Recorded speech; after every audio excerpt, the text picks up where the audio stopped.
Oh, mga papaps, this is day 2 ng iniwan ng paru-paro. Ano ba nagbago sa kanya? Hindi ma-focus eh. Yung isa. Siguro dapat umaga.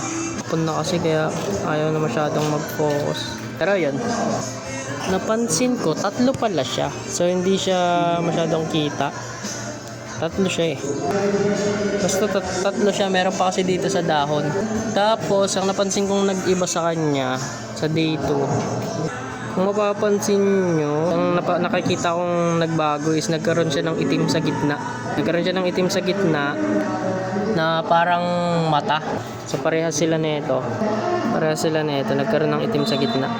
Nawawala lang siya sa focus kasi masyadong mapayat yung stem. Nakita ko 3 na pala siya. Meron pa dito sa dahon. Ganun din, nagkaroon din ng itim. Nagkakaroon na rin naman ng mga dahon ulit.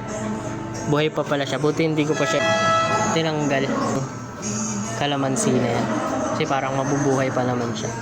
So yun lang yung update. Nagkaroon siya ng itim sa gitna. Nagkaroon siya ng mata. So again, this is day 2 ng iniwan ng paru-paro. Follow for day 3.